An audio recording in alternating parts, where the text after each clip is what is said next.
Welcome back to the channel, and this is a Saturday that I wasn't expecting to be in the workshop, but anyway, make the best of the time that I've got.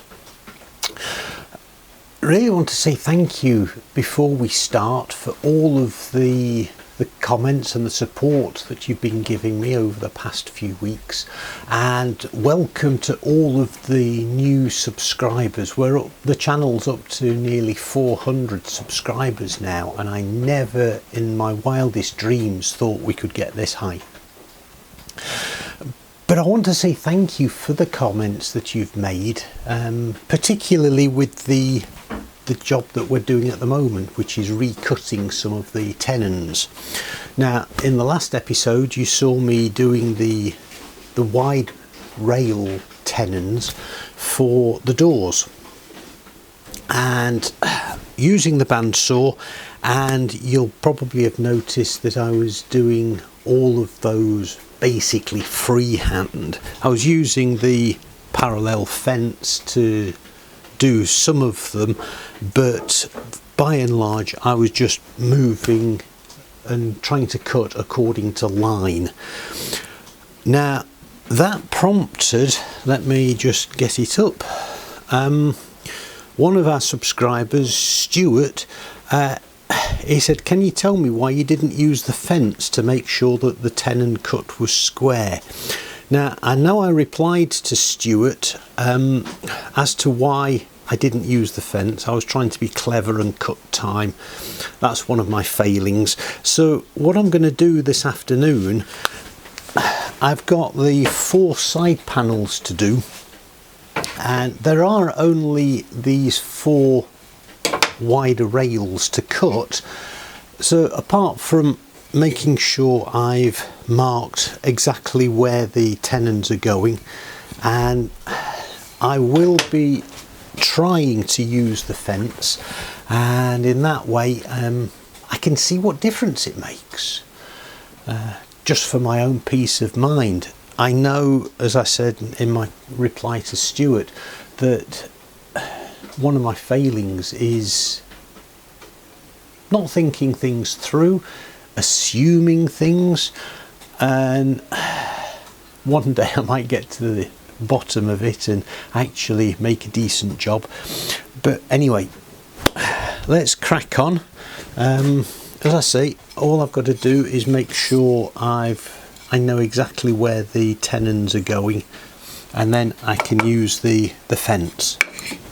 So what I'm going to do is just double check that everything is square. So the table is square to the blade, the parallel guide is square to the blade. Now how about the fence?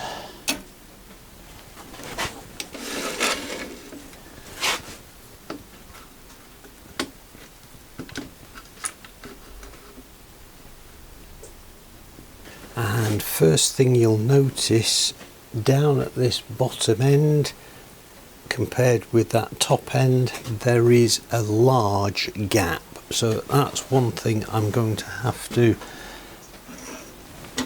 settle first off, otherwise I won't make any progress at all. And there we go, there's hardly any deviation in that small gap now at all. So I know that the fence is parallel to the blade. Okay, so I've put the fence onto that grip. That's tight, so that I can do the micro adjustments and see how this goes. Oops, turn it the right way and it helps. And of course I'm cutting on the waist side of the line. Okay, ears, vacuum, saw.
one thing I found with that was that the cut was pushing the blade away from the fence, but that looks nice and parallel.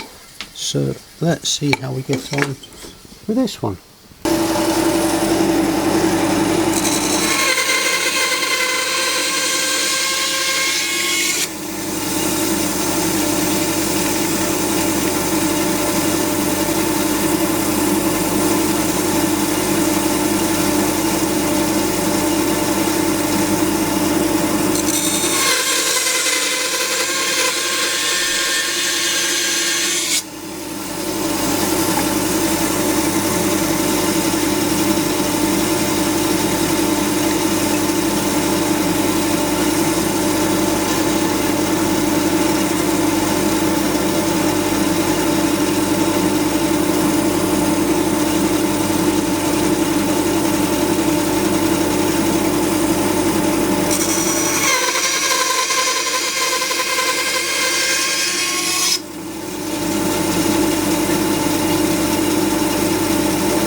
That's all of the tenons done, and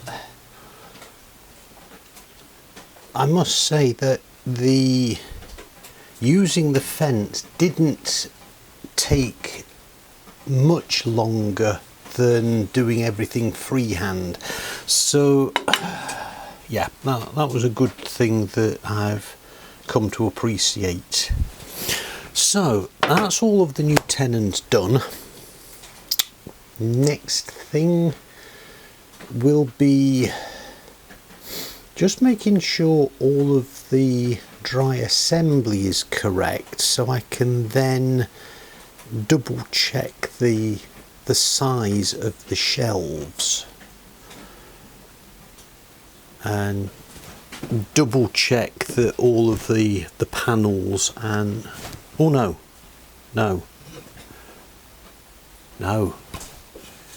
I've got to cut the new channels in here to accept the panels, haven't I? Yeah.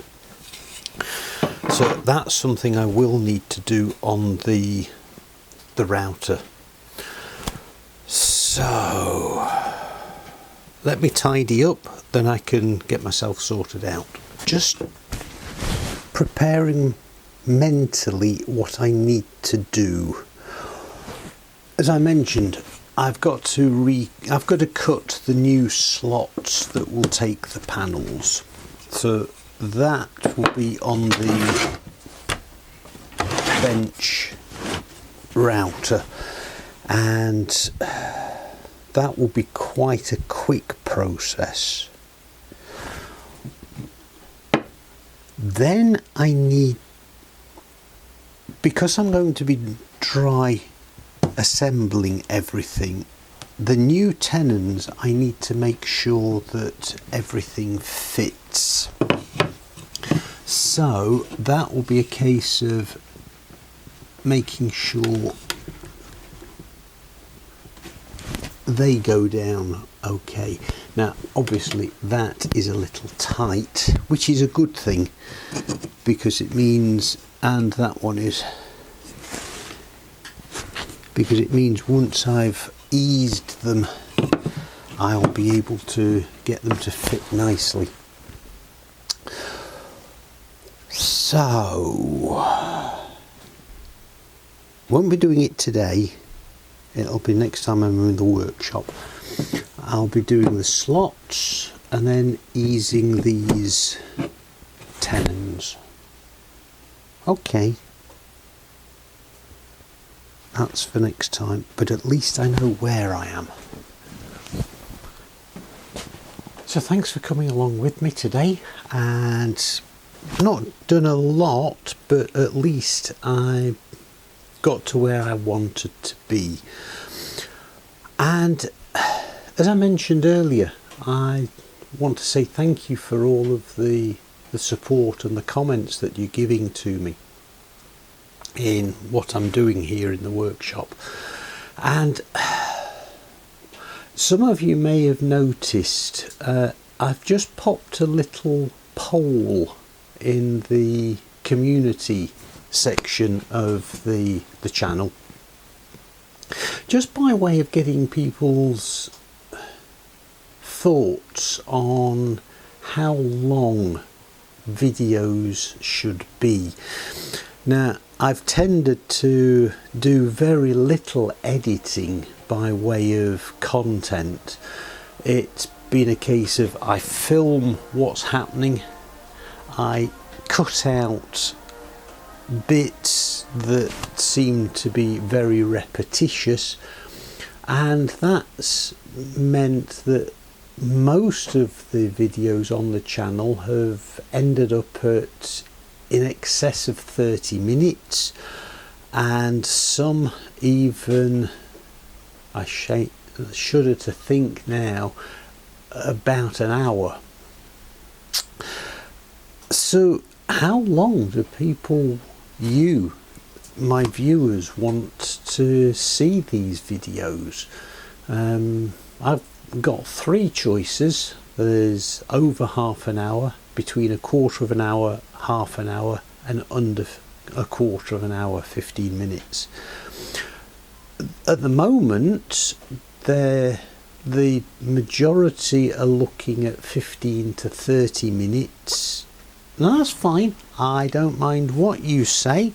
I'm just very curious as to what your thoughts are on how I should be perhaps improving the appearance of the channel. Please feel free to take part in this poll. I'm going to leave it running for quite some time just to get a good feedback on what's what, and we'll see what happens. But anyway, everything's packed away now for next time I'm here in the workshop, and I'm anticipating that to be in 2 weeks' time, but we'll see what happens. So in the meantime, thanks for coming along with me, and I'll see you next time.